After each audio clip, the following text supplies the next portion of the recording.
Not. So this is all the engine and the fuel tanks. This portion up here is the pressurized portion. The two crew members stood in that portion. There were no seats. They stood there to land on the moon. Then this is the portion that will take them back off the moon to the capsule in orbit. We sent 6 missions to the moon, and we had 12 American astronauts who walked on the moon. We had a little lunar rover, a car that would let us drive around the moon, but you could only drive as far as you could walk back if something broke, and he only had 4 hours of oxygen in his backpack. So even though we had been to the moon 6 times, we maybe only explored 1 or 2 square kilometers of the surface. Here is the top portion of the lander as it leaves the surface of the moon, and in the back you can see the Earth. On the Earth, when you look at the moon, you can see a full moon or a half moon or a quarter moon. When you are at the moon and you look at the Earth, you can see a full Earth or a half Earth or a quarter Earth. The Apollo capsule landed under parachutes in the water, and the crew was then recovered by the helicopter. You can see how burned the capsule is from having come through the atmosphere. 1972 was the last time anybody has been to the moon. It is the last time there has been a human footprint on the moon, and it is the last time any human has watched the Earth rise or set. In Russia, they did not get to the moon, but they have been flying in space successfully since the 60s. The rocket they fly today is the Soyuz. And here is their capsule. The crew is in this portion here, the cargo and supplies here, the solar array for electrical power, and the engine. And these 2 parts do not come back. Only the center part comes back. Inside, this is the way the crew member sits, and there are 3 of them inside. So you can see it's very tight inside. They also land under a parachute, but they land on land. And then the support crew will put a platform on top of the capsule to take the crew out. You can see how burned the capsule looks from having come through the atmosphere. A few weeks ago, we had a Soyuz that landed. Of course, it's very cold now in Russia, and here is the crew as they were taken out of the capsule.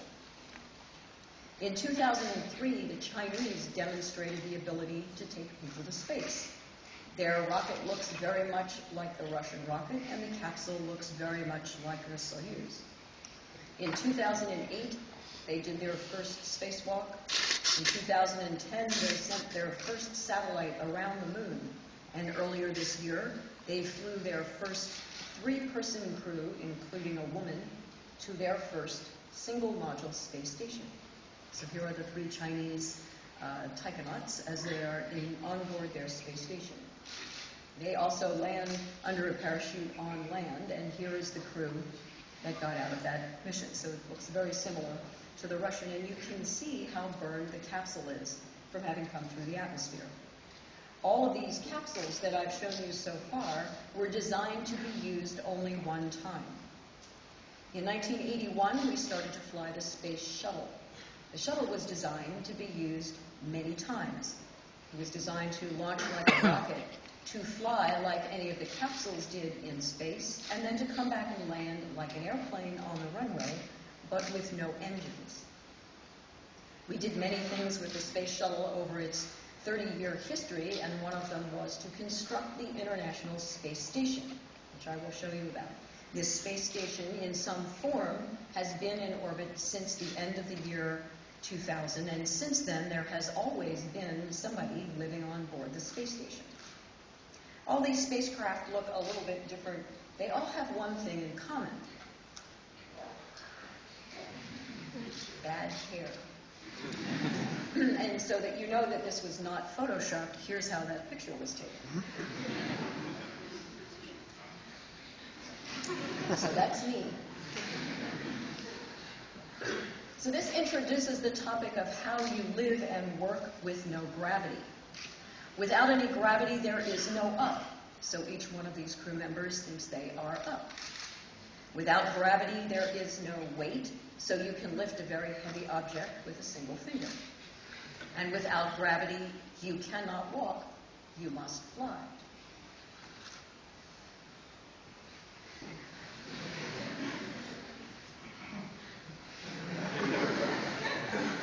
Now you notice as they're flying, you never see them stopping.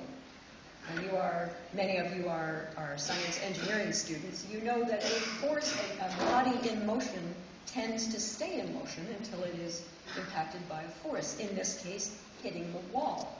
So now we know why Superman always flies with his arms out in front of him.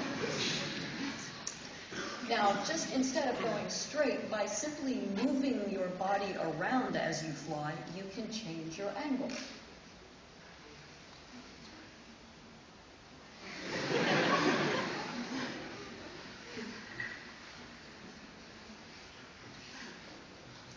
We also know that for every force there is an equal and opposite force. Imagine that you are floating and a very heavy object hits you.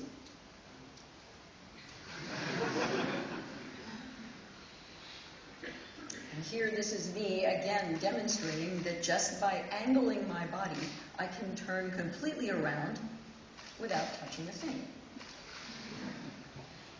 Here is the demonstration of an ice skater.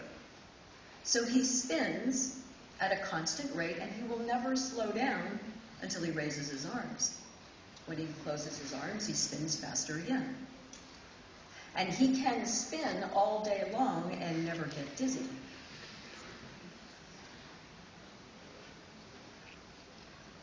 Here, well, this explains itself, sort of.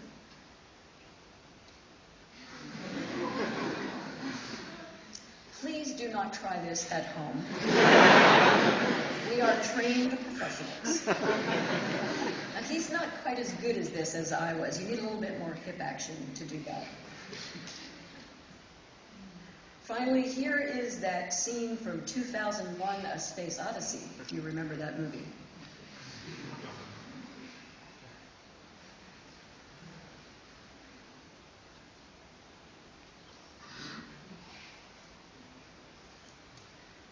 And here she's going to hit her head. So yes, we do run into things. Here is one crew member using another crew member as a surfboard. So you've seen the crews floating around. What if you want to do something and stay in one position? If I'm typing at a keyboard, when I touch the key of the keyboard, I would float away. So all over the vehicle, there are these straps that you can slide your toes, so that no matter where you want to work, you can stay in one position relative to your workstation. Here she's gotten a little bit more creative. Her toes are looped around the bar so she can stretch across the aisle to work. Please do not try this at home. This is a ball of water. And without gravity, the force holding the ball of water together, which is surface tension, is the strongest force. Here is a ball of orange juice, much more photogenic. And here is a crew member drinking one of the balls of water. Normally we drink from a bag. So you put your water into the bag, and some of the bags will have a powder inside. This one says orange juice, so there will be an orange powder inside, but we have coffee with cream or sugar, and any drink, and you put in a straw to drink. The water comes from a dispenser that's in the wall, and sometimes the crew likes to drink directly from the water dispenser. This is a tea bag. You can see a tea bag that has been sealed into the bag. You add hot water, and you have tea. There is no oven and there is no refrigerator, so the food has been cooked, then it has been freeze-dried and vacuum packed. The air is taken out, the liquid is taken out, and it is in these packages, little pieces of Velcro here. You put this in the water dispenser and fill it back up with water. Then put it in a warming device that heats it up. Other food comes in bags where the liquid is already there. The food is cooked. You heat this up and then simply pull the top off. And other things like nuts and crackers are all sealed into bags. The Russians provide their food in cans. And all of the food stays wet enough so that you take it with a spoon and it will sit on the spoon. You don't want food that floats around. So the perfect space food is peanut butter and honey. So here is peanut butter and honey on a piece of bread. Here is creamed spinach, which looks just awful. This is a space hamburger. So we've taken a tortilla and we've clipped it off to the wall with a piece of Velcro. Then we put on mustard and ketchup and the 2 pieces of meat that are already cooked, warmed up, and the surface tension between the meat and the ketchup and mustard holds it onto the tortilla. Then you float over to the wall and unclip it and roll it up. On board the space shuttle, the crew member here has his feet in those straps, a tray tied around his leg, the food packages are Velcroed to the tray, and his drink bag sits in front of him so that when he's ready, he can just put his mouth on the straw. On board the space station, there is a table, and underneath of the table is a bar. You can slide your toes so you don't float away. There are straps that hold the food packages down, and these bottles in the back here, plastic bottles, have liquid salt and liquid pepper and liquid spices. You can see they're using a long spoon. Sometimes the crew likes to use chopsticks because you can be a little bit more careful with the chopstick. In fact, without any gravity, you can hold a very large object with your chopsticks, or drink your coffee with your chopsticks. We do fly with the Russians, but there is no alcohol in space. So here the crew is having a toast with their drink bags.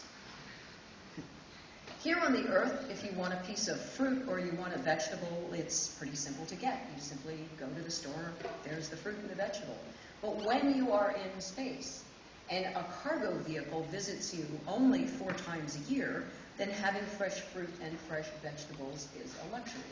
So every time we send cargo to the station, we send them fresh fruit and fresh vegetables. Here is how you eat your M&Ms in space. Here's the creamed spinach. There is a shrimp rotating on the fork. Here are the M&Ms. And here is throwing M&Ms into a ball of water.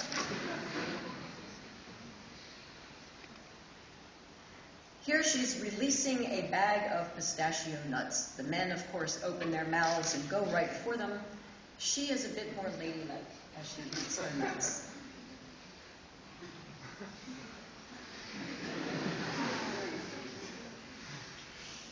She's making the ball of orange juice. She squeezes the bag as the ball comes out of the straw.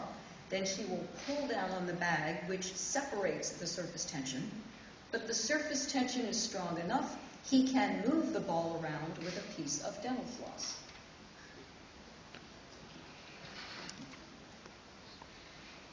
This is the NASA high-tech trash compactor. What do you do with your trash in space? We do not throw our trash into space. On the space shuttle, we collected it in a bag, compressed it, and brought it back on each shuttle mission. On the space station missions, they collect it in a bag and wait for a cargo vehicle to show up. You then take out all the good cargo, the new stuff, and you fill that vehicle up with trash. Then it is separated from the station and burned up coming through the atmosphere. Where you're working, but to store it, there is a piece of foam in each tray, and you simply press your tool into the piece of foam where it belongs. If you do no exercise here on the Earth, if you do not play sports, your body exercises, your heart and your blood vessels exercise just because you stood up. Because everything that you do, you are working against gravity. When you take your body outside of gravity, your heart and your blood vessels could become weak. They are fine when they're in space, but when you come back to Earth and there is gravity on you again, you could be injured. So the crews on board the space station exercise 2 hours every day. One way is on this bicycle. He wears a harness that holds him to the platform. The shoes are attached to the pedal. He can set a resistance in the box and then pedal against that resistance. The harness can also be used to hold you to a treadmill that is built into the floor. You turn on the treadmill as the treads begin to move, you can run against it. When we started flying crews for a long time in space, they were coming back having lost 17% of their bone mass, which is significant. So we have added resistive exercise to this protocol. How do you lift weight when there is no weight? Well, this machine, when he pulls up on it, tries to pull him back down. So he uses the resistance of his own body to do the kind of exercise that you would do basically in a gym. And so with the addition of this exercise, our crew members are not losing any bone mass. The crew doesn't work all the time. They can bring their own music, their own iPods. The crew is now reading their own books. He's reading Harry Potter. So it isn't all technical. We have some instruments on board. This is a battery-powered keyboard that is tied around the bag. He's got a guitar, and she has brought her flute. You cannot bring your tuba or your cello, but you can bring small instruments. We have a number of laptop computers on board. This is me. And through those laptop computers, we can do emails with friends and family. We get news. I can't surf the web, but the ground can send me movies, sporting events. I can do video conferences with my family, and I can even use that computer like a telephone. How do you take a bath in space? There is no bathtub, there is no shower. Water won't run, water forms a ball. So you take the ball of water and you put it on you. You squeeze on the ball, you rub it around, you take a washcloth with soap, soap yourself, squeeze on another ball of water, you get one towel which is that big for about 1 week, and that's how you took a bath. Shaving is normal. We have straight razors, regular razors, battery-powered razors. Men, after a few weeks, decided they would like to have a haircut. How do you cut hair when hair would float away? So this device cuts hair and then sucks it into a vacuum cleaner hose. The girls do not want to cut their hair. Brushing your teeth is normal. You have toothpaste right there. You get it on the toothbrush, which is harder than it sounds, and brush your teeth. There's no place to spit, so they recommend that you swallow the toothpaste. The things you do for spaceflight. Sleeping without gravity is great. The bed is not too hard. The bed is not too soft. Your arm doesn't fall asleep when it hangs off the bed. Your neck doesn't hurt in the morning. You could sleep floating free, but the air would move you around at night. So you might end up in a different place than where you went bed. So on board this shuttle, each crew member had a sleeping bag, and you tied it to the ceiling or the wall, the floor, wherever you wanted to sleep that night. You get in, you zip it up. These straps are Velcro, and you tighten them. You put your head on the pillow, which is a block of foam, and you Velcro your face to it. Well, I'm fairly certain Captain Kirk did not Velcro his face to the pillow. But if you think about it, when you go to sleep at night, there is a position that you are comfortable in. You like to fall asleep on your side or your back or your stomach. And if you can convince your body with these Velcro straps you are in that position, you go to sleep. On board the space station, each crew member has their own compartment to sleep in. So she's in her sleeping bag. There's her drink bag, her computer is in there, all of her personal items, but it's a very small space. Here is the toilet. Here's the way that works. For liquid, you take this hose down from the wall. Men and women use the same hose, and you hold it in the correct portion of your body so that you do not float away. Here are the straps. Then you slide your toes under the straps. And when you start the liquid coming out of your body, this system sucks the liquid down the tube to go into a tank. So it just takes the liquid away from you. After it has been collected, It is then reprocessed into drinking water, or as the crew likes to say, making tomorrow's coffee out of today's coffee. We are far away from the earth in many cases. There's not an easy way to get water. So we have been recycling water for the past 3 years. We have been recycling wastewater into oxygen and hydrogen for 30 years on the Russian part of the system. So recycling the liquid is what we do. Fortunately, we do not recycle the solid. To collect the solid, you lift that lid, and in this bowl you put a bag. Then you lower the lid to sit on, and you hold yourself on the seat, because you wouldn't want to float off the seat. And you deposit your solid material into the bag, and you have wipes and tissues that are attached in packages to the wall. You clean up, put that all in the bag, close the bag, put in a new bag for the next person. When this can is full of bags, then you put a lid on the can, replace it with a new can, and that can will wait for the cargo vehicle.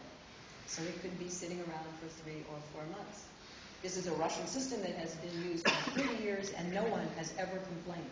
And I have been on the Mir, and I have been on the space station, and it does not smell. It's a good system. Taking pictures of the Earth is a very important part, a very beautiful part of our job. People think that we are far off into space, and we are not. We are at 400 kilometers. An airliner flies at 10 kilometers. The moon is at 400,000 kilometers. And you have to be all the way up the moon, 400,000 kilometers, to see the whole Earth. At 400 kilometers, this is the portion of the Earth that we see. All of these pictures were taken by astronauts from the space station or space shuttle. Some parts of the Earth look a little bit more unusual. This is a glacier in the Andes. These are sand dunes in Algiers.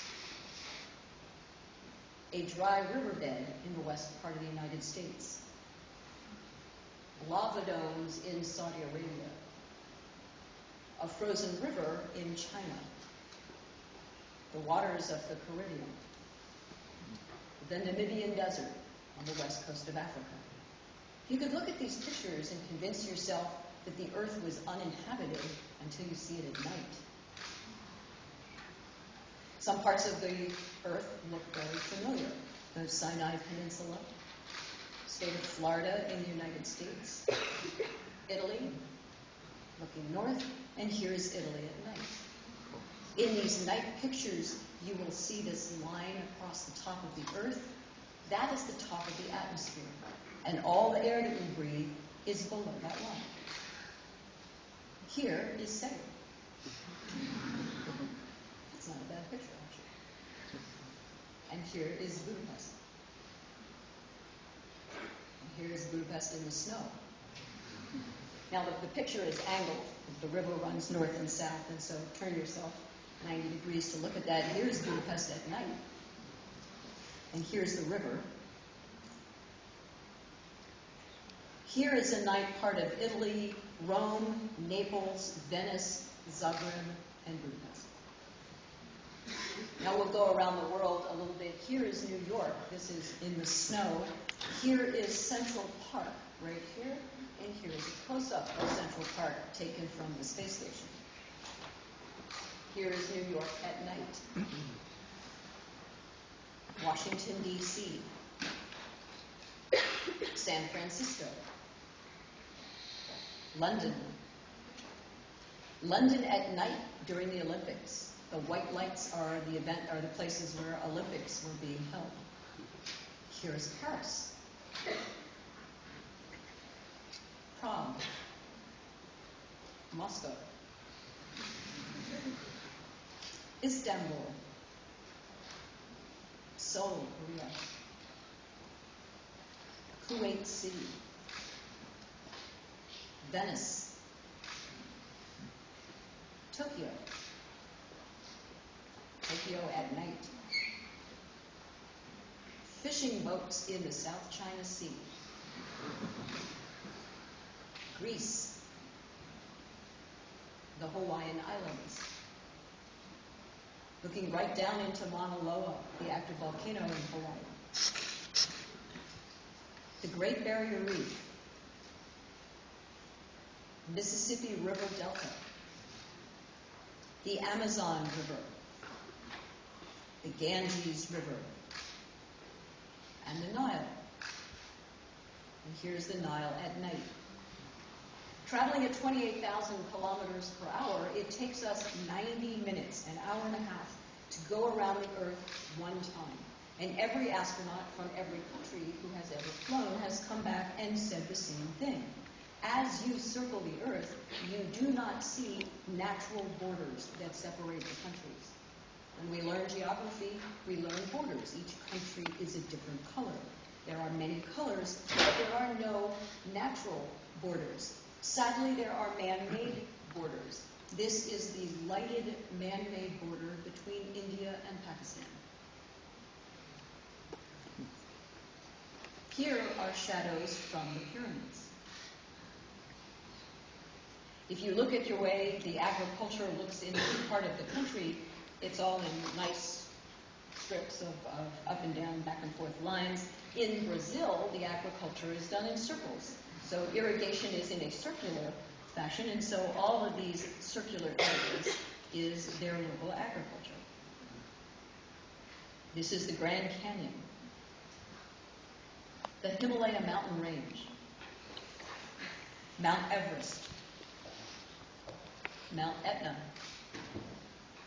Mount Vesuvius, Mount Fuji, a thunderstorm,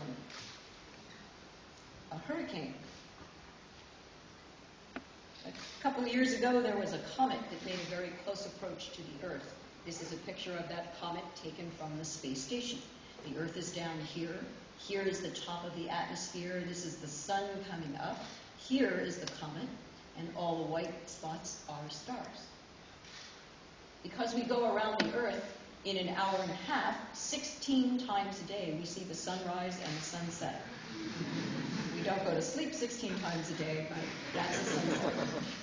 And here are the aurora, the northern and the southern lights. For 30 years, we flew the space shuttle, and we flew it on 135 different missions. And we had a number of different missions with it. Inside the space shuttle, it looked like a normal airplane cockpit. The crew and that cockpit is up here, but outside, it had a very large cargo bay, and we brought many different satellites to space. We brought the Hubble telescope to space. We brought a number of the planetary probes to space in the cargo bay of the shuttle. For the last 10 years and the last 37 missions, we used the shuttle to construct the International Space Station. So each element, one at a time, was brought up in the back of the shuttle. The shuttle then flew to the space station and attached. This is a real picture of the shuttle attached to the space station, taken by a crew that got in the Soyuz capsule and backed away to take the picture. Much like these guys, they're having photo opportunities here. So this is a pretty good rendezvous and dock, as they say. We're flying at 28,000 kilometers per hour, and we've attached 2 meters out the back window. So that's a pretty good flying trick. And when we do, the two commanders shake hands across the threshold. In this particular mission, she was the commander of the space station, and she was the commander of the space shuttle. So at the time, the two most important jobs you could have in the space program held by women. After the ceremonies, the crew uses the mechanical arm on the shuttle and the station to lift that part they carry out of the cargo bay, rotate it around, and put it on the station where it belongs. That's the mechanical attachment. The electrical and the fluid attachments are made by hand. So 2 crew members get in their spacesuits, and they go out into the vacuum of space.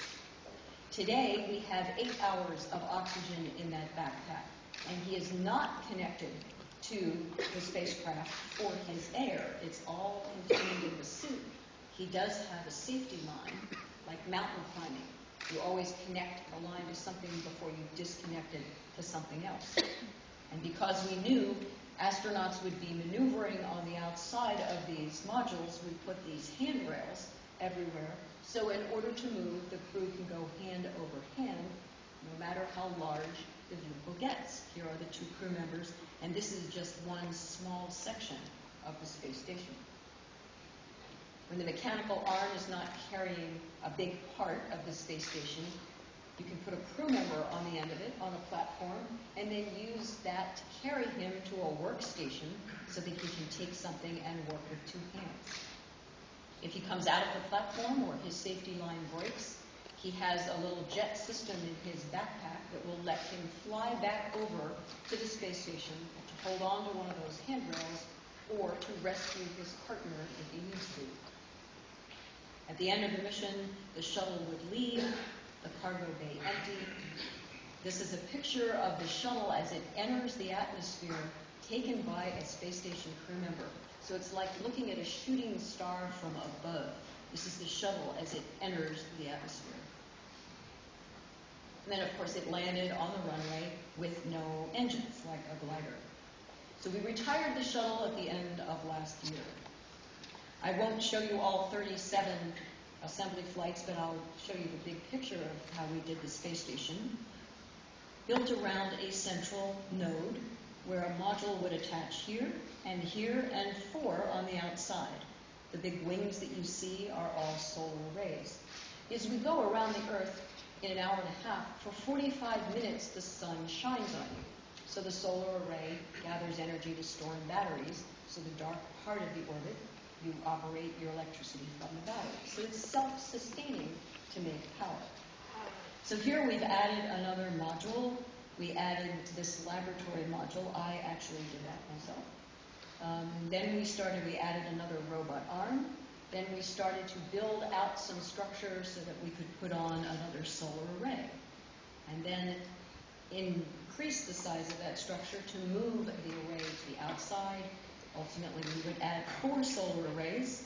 We would add 3 modules from the Japanese Space Agency, 1 for the European Space Agency, a number of additional Russian and US modules, robot arms. There is a Japanese cargo vehicle, a European Space Agency cargo vehicle, and 2 Soyuzes for a crew of 6. Normally, we have a crew of 6. They fly 3 at a time on a Soyuz. So this is the crew that just launched a few weeks ago. Those were the 6 crew members that were on board. 3 have now come home. On board the space station, some of it looks clean and tidy, like you would think a space station should look, and much of it does not. We now have so many experiments, so much equipment, so much hardware, that things are just not because the crew is messy, it's just there's not enough room for what we have. All of our supplies are carried in bags. These are bags of water. But the food, the clothing, the experiments are all carried in bags. In fact, we have so many bags that sometimes you lose the crew. This module has all windows around it. And this is the module where the crew does the operations with the robot arm. So here are the 2 controllers that operate the arm. Here, through the window, you can see the end of the robot arm. And these TV screens here show pictures from cameras that are around the outside of the station. Most of the cargo vehicles don't attach themselves to the space station. They come close and stop, and then the crew reaches out with the arm and brings them in. So it's done from this module. The crew can still do their own spacewalks. In fact, here was a spacewalk done by the woman that just recently landed. We have furnaces on board that let us study properties of materials in the absence of gravity. If I can understand something at a much more molecular level on a material without gravity, I can build a better material on the Earth. I have glove boxes on board where we can do experiments with biology experiments or with very small things we don't want to float away. We have a freezer on board where a crew can keep samples of their blood for sending back to the Earth. We had one crew member who decided to grow a zucchini plant. So he's grown it in a bag with water and some ground up coffee and other food things that he made sort of a compost out of. And without any gravity, the plant can grow very large. In fact, without any gravity, it can hold up its own ball of water. Sometimes we are the experiment. Understanding how the body performs without gravity is an important part of letting us go farther in space one day. So here, measuring her respiration while she exercises, doing an echocardiogram of the heart. We take each other's blood, even if we are not trained doctors. So the crew, very proud to be the experiment. And sometimes the crew just wants to play.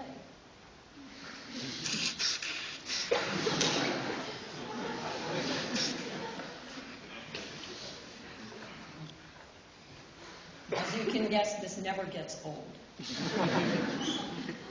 And sometimes the crew just wants to sit and look out the window. So that's the space station, and we will continue to support the space station, fly crew members to the space station, until 2020, right now is the plan. What is the plan for the future?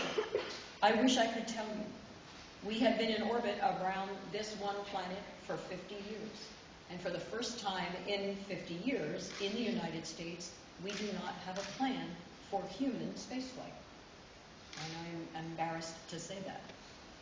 Today in the United States, we have commercial companies who, using technology that was developed by NASA years ago, are building a commercial version of the capability to take cargo and people to space. This one maybe you've heard of, SpaceX, Elon Musk. He made his money inventing PayPal. Now he has a space company. And he did what he said he would do. He built and launched a rocket, and then he separated a capsule from it. He flew the capsule up close to the space station. These are real pictures. The crew grabbed it with the mechanical arm and brought it in to attach to the space station. It had about 2,000 pounds of cargo on board, separated all the cargo out, filled it up with other things. It deorbited under a parachute and landed in the water and then was recovered. So he has been, in fact, successful in doing this and has a contract with NASA to provide cargo to the International Space Station. There are a number of other companies that are trying to do the same thing. The other company you may have heard of is Virgin Galactic. Now, they are not going to stay in orbit. They are going to fly. This is a cartoon. Here's the real airplane. They fly the spacecraft underneath of this mothership. It takes it to a high altitude and then drops it. This is not the space version of it, but it would light an engine in this place here, and then it would zoom and climb up to 100 kilometers. In order to say you are an astronaut, you have to go to 100 kilometers. You don't have to stay. You don't have to orbit. You just have to touch 100 kilometers. So that's what this will do. They will fly up to 100 kilometers, and then they will float over the top. They will have 5 seconds of being weightless, come back and land on the runway where they took off. The whole flight will take an hour, and for that, he is charging about $200,000 US. And right now, he has more people who are ready to buy tickets than total astronauts ever in the world. So somebody wants to fly this. But that's it. We have no plan to do anything that is exploration of space. So I will tell you where I think we should go. I think we should go back to the moon. It takes 3 days to get to the moon, 3 days to get back. So if something bad happens, you can come back to Earth. But if we could go to the moon and learn to process our own water, grow our own food, repair our own hardware, then we could go someplace more interesting like Mars. This is a real picture of Mars. It takes 6 months to get to Mars, and then 18 months before it only takes 6 months to come back. So you cannot turn around and come back if something goes wrong. We need to learn someplace in our backyard, like the moon, so that we could go to Mars. Here is a real picture from the Mars orbiter of the atmosphere of Mars. And these are pictures from the Curiosity rover, now on Mars. Well, people say, why would you send people? You can send rovers to Mars. And we've sent 3. These are real people here standing on the Jet Propulsion Lab, artificial Mars terrain. This is the Curiosity rover. This is what it looks like. So that's how big it is related to the size of a person. The first Mars rover we landed there was Sojourner in 1997. That's how big it was. This was the Spirit and Opportunity size. So you see, an order of magnitude bigger.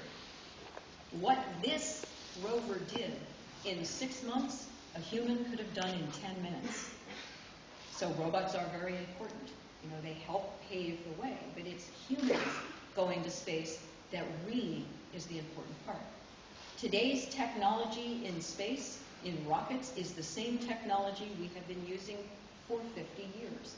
And Mars is about as far as we can get with that technology. In 1967, we launched the Voyager probe, intending to send it to the edge of our solar system, which it reached this year. So what is that, 37 years, 36 years, to go 18 billion kilometers? Until there is a different kind of rocket technology, Mars is about it. But if we had better technology, then we could see the rest of the planets in our solar system, the moons of the planets of our solar system, and then go beyond our own solar system out into our own galaxy.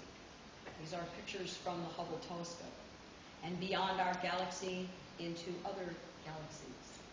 So I've just selected a few of the many pictures here of galaxies interacting with each other. We would see nebula where new stars are being born. Imagine what we could see if we could do the things that the science fiction movies think that we could do. Galaxies that are dying, stars that are dying. This picture taken from the Hubble telescope covers this piece of sky that your thumb would cover at arm's length. One tiny portion of the sky. Each point of light in there is not a star. Each point of light is a galaxy. Think about that, a galaxy. There are billions of galaxies with billions of stars, potentially billions of planets. People say, why would you leave Earth? Why would you go into space? And for me, I look at a picture like that, a 24-hour day, and we get 8 hours to sleep. Thank you. So, don't you have any disturbances in the sleep-wake cycle? No. Thank you very much.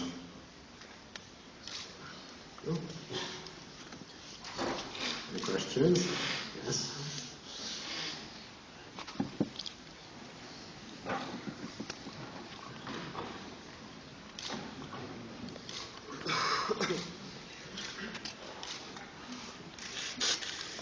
Én magyarul szeretnék, ha lehet meg.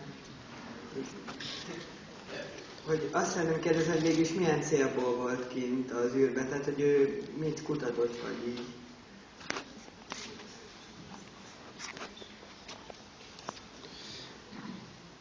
Each shuttle mission has a different goal with it. So the last mission I was on, we brought the first laboratory module to the space station to attach. I was the robot arm operator. That was my mission.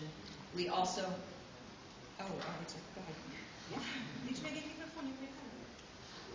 Megközben mondom, akkor magyarul, tehát minden missziónak más a célja. Amin ő volt, ott egy laboratóriumot vittek föl a űrállomásra, és azt szerelték föl. It was also my job to manage moving all of the cargo that we brought into the space station, and then all of the things we would bring home. So I was the load master.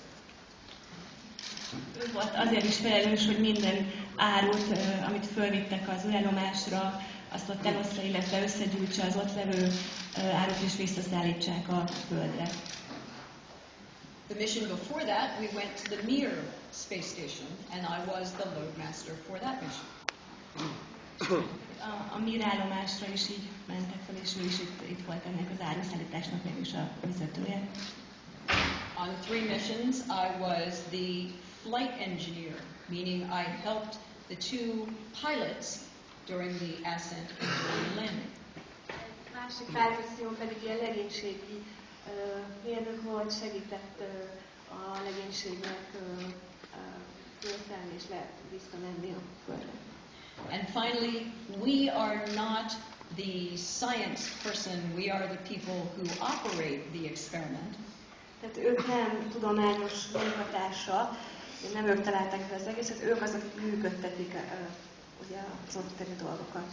So the scientist shows us how to operate the experiment, what to do when things go wrong, and then begs us not to break it.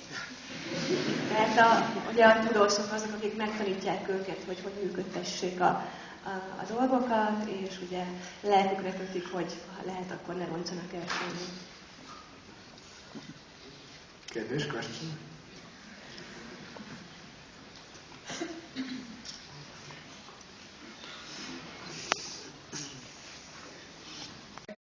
And I think everywhere else, astronauts all have a technical degree, at least an undergraduate. I have an undergraduate degree in aerospace engineering. I do not have a master's or PhD. Many astronauts do. So first you have a science, biology, engineering, physics, astrophysics, medical, any science degree. Then the job in the United States is a government job. You apply like you apply to the government job. You get the 200-page application form and you fill it out. NASA selected astronauts every 2 or 3 or 5 years, depending on when they needed them. I applied the first time shuttle astronauts were hired in 1978. 10,000 people applied. I did not get interviewed. In 1980, I applied again. 5,000 people applied. I got interviewed, but not selected. In 1984, I applied again. 5,000 people applied. 125 were interviewed. 17 were selected, and I was selected. Why then and not before? I have no idea. I just said thank you, and the rest is history. So it takes many people. We have some people that applied 8 or 9 times before they were selected. After you are selected, now you begin to train until you are assigned in just understanding shuttle, understanding station, understanding spacewalk, understanding the mechanical arm. When you are assigned to a mission in shuttle, you would train for 1 or 2 years for that mission to do that mission.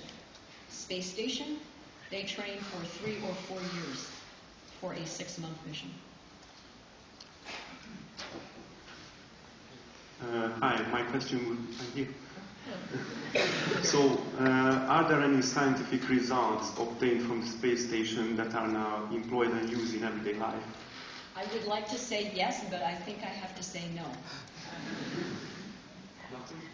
That I know of.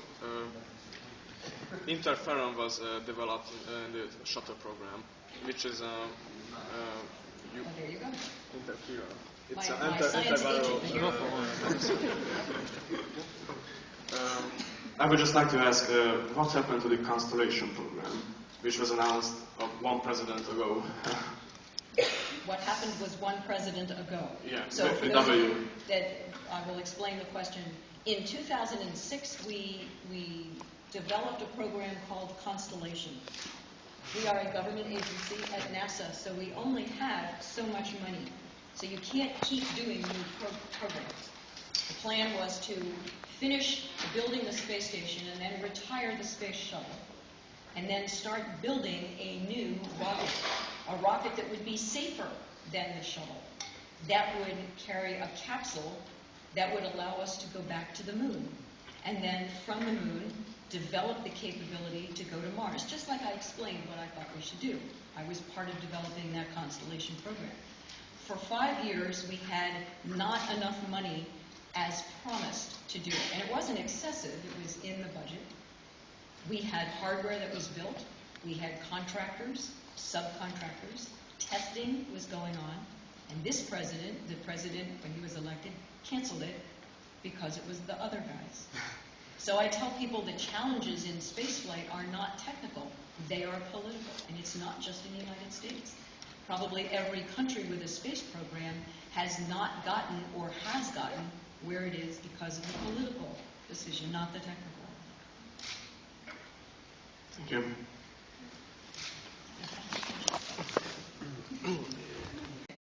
Answers from that for that, and my answers, of course, are mine.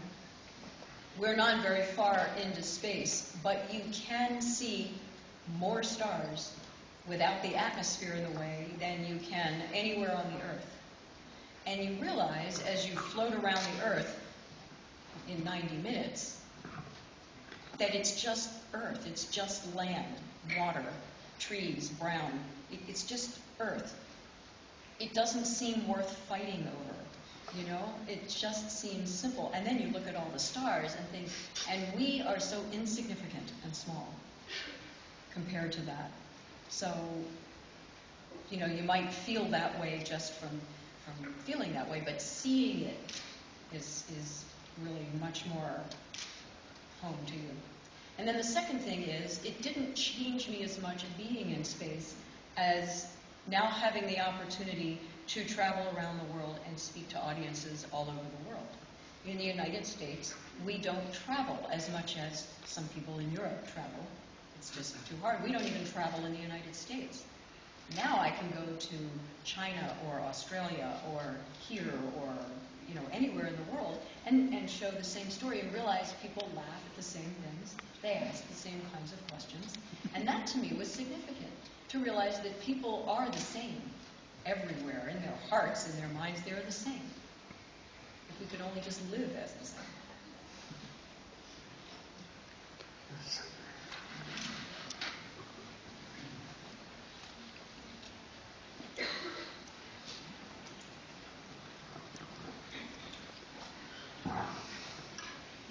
First of all, thank you for your exciting and funny presentation.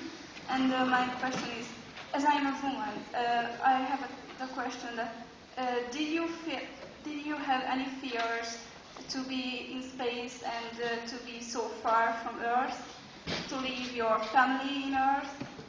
Did you have any fears? That's a hard question to answer, but as very wise people have said, if you are not just a little bit afraid, you don't understand what's happening. So we have a healthy respect for the risk, but not really afraid. And on my missions, nothing so bad happened that I was afraid. You always train for things that will go wrong, and something always goes slightly wrong. The experiment doesn't work, or some part of the hardware doesn't work. But it was never so critical that we were afraid. And my longest time in space was 2 weeks. My trip here and what I'm doing is 2 weeks. So it's, you know, it's like taking a trip.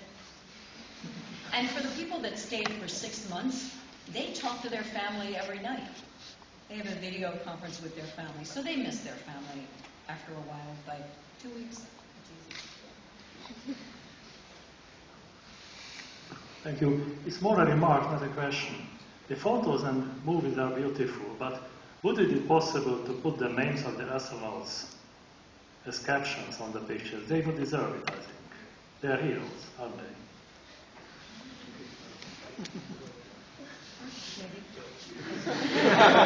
Thank you for that. I mean, you know, I don't think any astronaut really cares that their name is mentioned.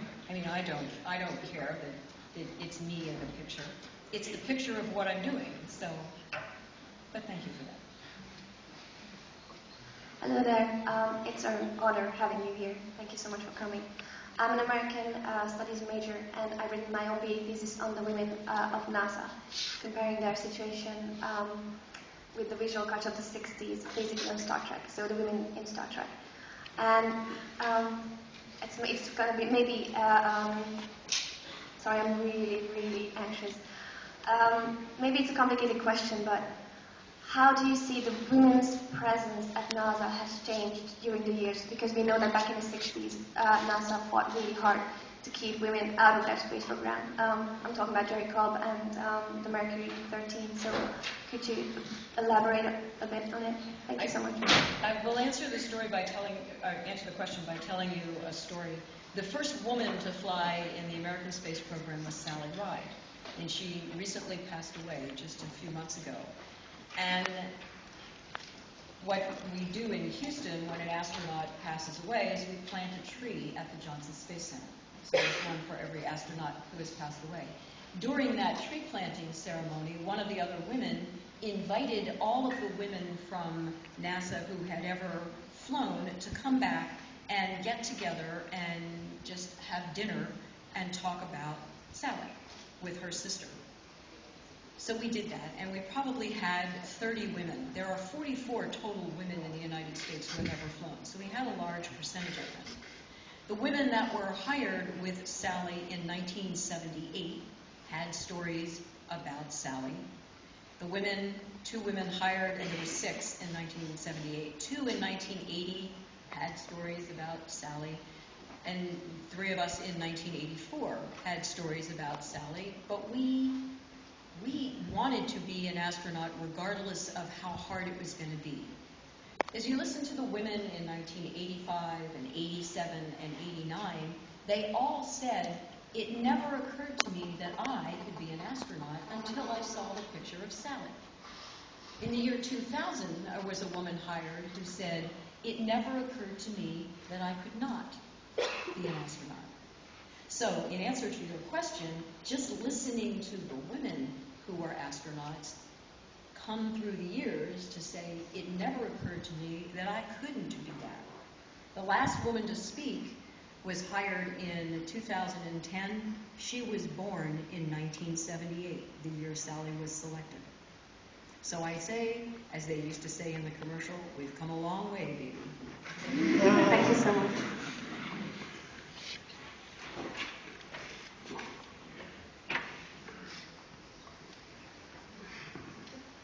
What are the biggest hurdles for a manned trip to the Mars? Where are you?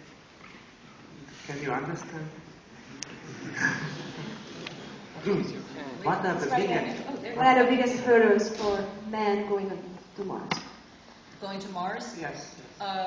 There are 2 big hurdles going to Mars. Probably the number one is the amount of radiation that you would expose the human body to being that far away from the Earth for that period of time.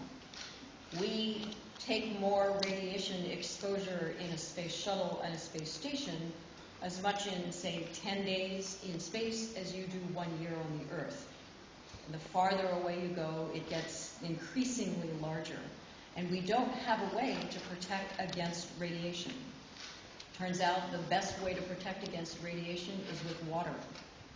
So someone has proposed that you build your spacecraft that goes to Mars where the walls are all surrounded by the water that you drink and the water that you recycle, because that protects you. But that's probably the biggest physical thing. The biggest engineering problem is a source of power. Mars is far enough away from the sun that solar power probably won't be enough. So you need a lightweight, reliable, safe source of electrical power, which would probably be nuclear. And there's no development of a nuclear battery, for example. So there are a number of very big challenges before we safely can send somebody to Mars.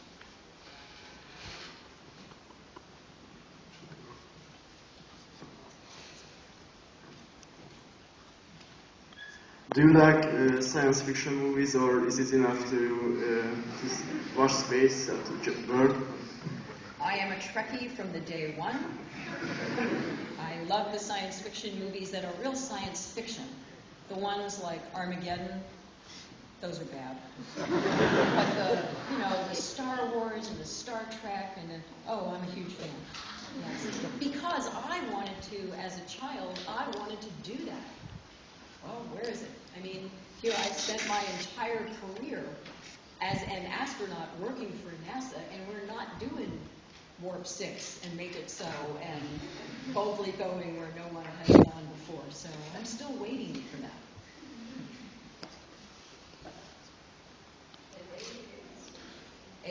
of course.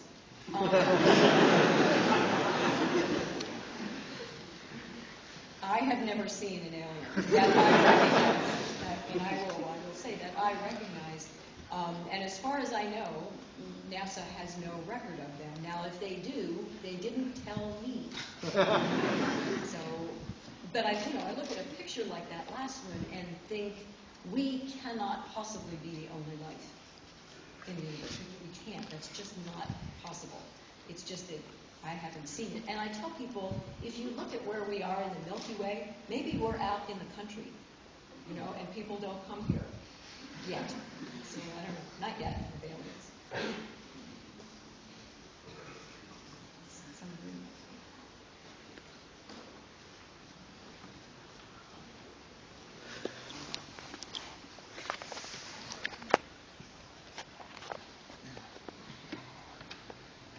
Gyerekkorában is szeretett volna kijutni az űrbe, vagy sem később jött ez az ötlet?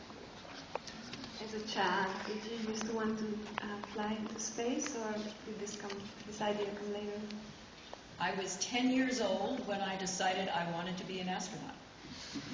10 évesen döntöttem el, hogy űrhajós szeretnék lenni. And that was in 1961 when the first American sat on a rocket. 1961-ben ment már rakéta.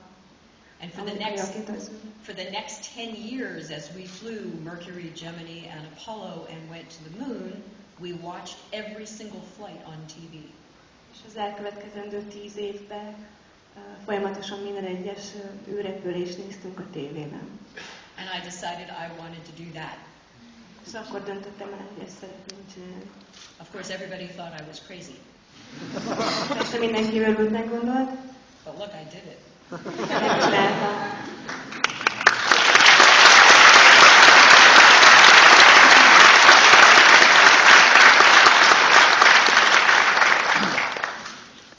I have a bit of an economical question about what do you think and what do you think that NASA thinks about the companies like SpaceX and the others? Do they welcome them to join them in the space race, or are they rivals to them?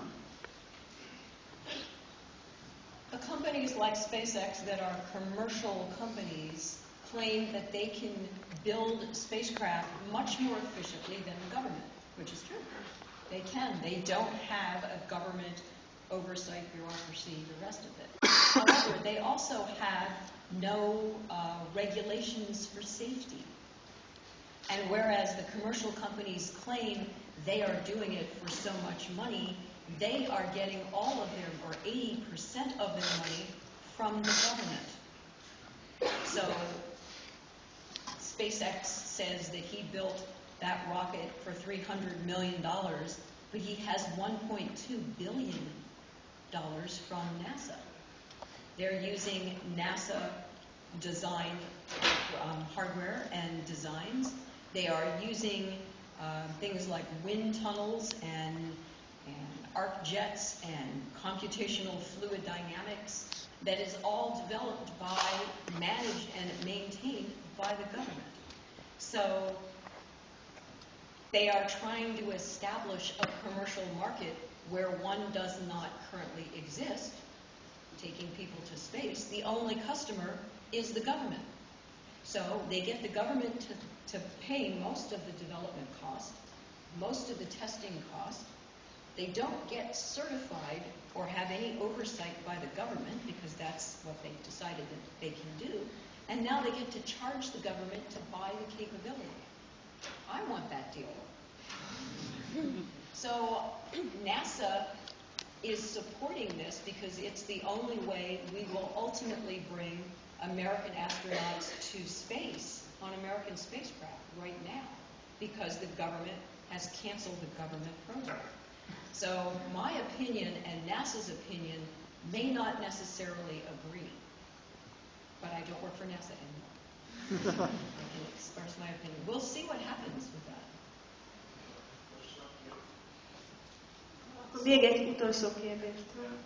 So my question is that... Wait. Run up and no, please. So my question is that there's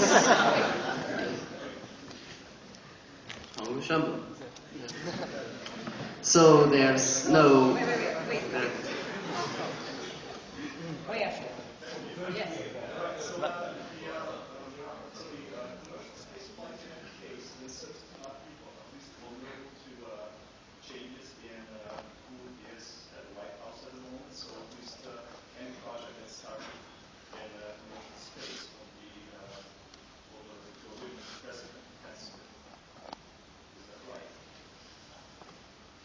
As I said before, space programs in every country is really at the whim of who is in charge of the country, not just in the United States. This president that made the decision to cancel the Constellation program and embrace paying for commercial spacecraft is still the president. He just got reelected. So we have 4 more years with him in charge. One would think that that would mean we continue in that direction. I don't know what will really happen.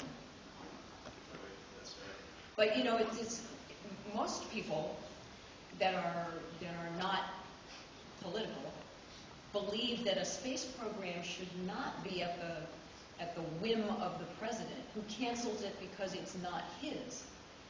When we went to the moon, we had 6 successful flights on the moon. There were 3 more flights in the Apollo program, and that hardware was built and paid for. The rockets, the capsules, the landers, and that president canceled it because it was Kennedy's, not his. That's the reason. So, in a perfect world, the space program would not be a political decision. It would be done for the good and the forwarding of the country, and it would be funded independent of a political system, but that's not the case. I absolutely agree. In any case, I'm actually quite enthusiastic about Elon Musk stepping up with SpaceX because the guy is so enthusiastic and wants to throw the money. So. He has done something that only governments have done as a private company. He has built and launched and landed a spacecraft. So more power to him. All right, now who started down here?